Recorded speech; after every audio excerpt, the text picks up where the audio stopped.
जय हिंद दोस्तों, स्वागत है आप सभी का आपके अपने यूट्यूब चैनल असल फॉर यूनिफॉर्म पर। दोस्तों आज की इस वीडियो में हम बात करने वाले हैं सीपीओ प्री आंसर की आने के बाद भी कुछ लोगों के मार्क्स बॉर्डर लाइन पर हैं और वो इस कन्फ्यूजन में है कि उनको फिजिकल की प्रिपरेशन करनी चाहिए या नहीं, या फिर वो अदर एग्ज़ाम को टारगेट करें। तो ऐसे सारे क्वेश्चन के आंसर इस वीडियो में मैं देने वाला हूँ। इस वीडियो को लास्ट तक जरूर देखिएगा। दोस्तों सबसे पहले हम प्रॉब्लम की बात करते हैं, उसके बाद सॉल्यूशन की बात पर आएंगे। ठीक है, प्रॉब्लम दोस्तों कहाँ आ रही है? प्रॉब्लम वहाँ आ रही है जिन बच्चों के मार्क्स बॉर्डर लाइन पर हैं, जैसे 110 से लेकर 130 के बीच में जिसके भी मार्क्स हैं, प्रॉब्लम उन स्टूडेंट्स को आ रही है। आपको ये समझने की ज़रूरत है, अगर आपके मार्क्स 110, 120 और 130 की रेंज में आ रहे हैं तो इसका मतलब ये है कि आप अभी तक आपने PYQ को अच्छे से प्रैक्टिस नहीं किया है और अभी तक आपने सिलेबस को कंप्लीट नहीं किया है। जब तक आप इन दोनों चीज़ों को नहीं कर लेंगे तब तक आपके मार्क्स हर बार 110 से लेकर 130 की ही रेंज में घूमते रहेंगे और आप हर बार कट ऑफ की वीडियो देखते रहेंगे और आपका कुछ नहीं हो पाएगा। दोस्तों ये कड़वी बात है लेकिन सच बात है। तो सबसे पहले आप इसको एक्सेप्ट करें कि आप गलती कहाँ कर रहे हैं। अगर 2 से 3 बार आपने एग्ज़ाम दे दिया फिर भी आपके इतने ही मार्क्स बन रहे हैं तो कहीं ना कहीं आपको ये सोचने की ज़रूरत है कि आपकी प्रिपरेशन का लेवल क्या है और आप किस तरीके से प्रिपरेशन कर रहे हैं। मैं उस क्वेश्चन पर आता हूँ जो लोग कमेंट्स में पूछ रहे हैं। मैंने अदर यूट्यूब वीडियोस के कमेंट्स लिए हैं जिनमें स्टूडेंट्स पूछ रहे हैं कि मेरे 120 मार्क्स हैं यूआर कैटेगरी, मेरे 128 मार्क्स हैं यूआर कैटेगरी, तो क्या मुझे फिजिकल की तैयारी करनी चाहिए या फिर मैं जो CGL का एग्ज़ाम होने वाला है उसकी तैयारी करूं। तो सबसे मेन पॉइंट दोस्तों यहाँ समझने का ये है कि अगर आपके मार्क्स मैथ और रीजनिंग में फुल 50 आउट ऑफ 50 आते हैं या 45 प्लस भी रहते हैं तो इसका मतलब ये है कि आपकी मैथ और रीजनिंग तो आपकी अच्छी है। GS में अगर आप एवरेज स्कोर कर रहे हैं तो वो, लेकिन इंग्लिश में आप उतना स्कोर नहीं कर पा रहे, मान के चलिए आप एवरेज मार्क्स जैसे 30 या 35 मार्क्स लेके आते हैं, तो मैं आपको ये सजेस्ट करूँगा कि आप बेटर है कि आप CGL की प्रिपरेशन पर फोकस। और अभी क्योंकि 2 महीने का लगभग टाइम है CGL के प्री होने में, तो आप तब तक CGL प्री की इंग्लिश को आराम से इम्प्रूव कर पाएंगे और प्री क्वालिफाई कर पाएंगे, क्योंकि मेंस में फिर आपको दिक्कत नहीं आने वाली, क्योंकि 2 महीने में आप आराम से मेंस की इंग्लिश को कवर कर पाएंगे, क्योंकि आपका मैथ और रीजनिंग तो ऑलरेडी स्ट्रॉन्ग है ही।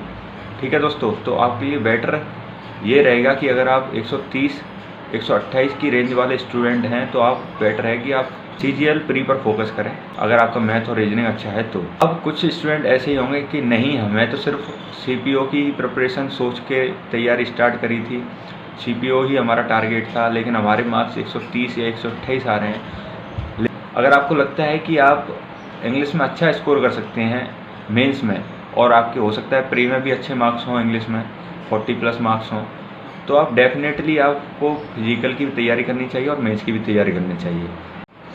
अब उन स्टूडेंट के डाउट को क्लियर करते हैं जिनके मार्क्स 110 से लेकर 130, जो 115 या 125 पर हैं और उनको लगता है कि इंग्लिश मेरी उतनी अच्छी नहीं है, तो आपको नेक्स्ट अटैम्प्ट की तैयारी करनी चाहिए। अब क्यों इतनी कट ऑफ वीडियोस देख रहे हैं, क्यों अपना टाइम बर्बाद कर रहे हैं? आप किसी अदर एग्जाम को टारगेट करें या फिर CPO 2025 को टारगेट करें। ठीक है, आपके लिए ये ज़्यादा बेटर होगा, क्योंकि वो स्टूडेंट ही इस बार पोस्ट ले जा पाएंगे जो कम से कम 135 प्लस मार्क्स लेकर आ रहे होंगे या 140 मार्क्स लेकर आ रहे होंगे, और वो मेंस में कम से कम 175 मार्क्स या 170 प्लस मार्क्स ले आएंगे, तो डेफिनेटली वो कोई ना कोई पोस्ट ले जाएंगे। अगर आपको ये लगता है कि नहीं 2022 में भी ऐसी वैकेंसी थी और उसमें 286 लाकर UR कैटेगरी के लोगों को एक पोस्ट मिल गई थी CRPF में, तो इस बार दोस्तों ऐसा नहीं होने वाला है, क्योंकि competition day by day increase हो रहा है। इस बार कम से कम 300 मार्क्स तो आपको चाहिए ही किसी भी पोस्ट के लिए, 300 तो आपको चाहिए ही। ठीक है, कुछ स्टूडेंट ऐसे होंगे कि नहीं भाई 125 ला के मैं तो मेंस में 180 खींच दूंगा, 180 प्लस ले आऊँगा तो कोई ना कोई पोस्ट ले जाऊँगा। तो हो सकता है कि हाँ आप अच्छी प्रिपरेशन करें, 180 प्लस मार्क्स आपके मेंस में आ जाएं, लेकिन दोस्तों आपको एक प्रैक्टिकल बात सोचनी होगी। अगर आपके प्री में ही मार्क्स 35 से 40 के बीच में नहीं आ पाए हैं, या मान लो 35 या 36 मार्क्स ही हैं, तो ये कहीं ना कहीं इंडिकेशन है कि आपकी इंग्लिश वीक है।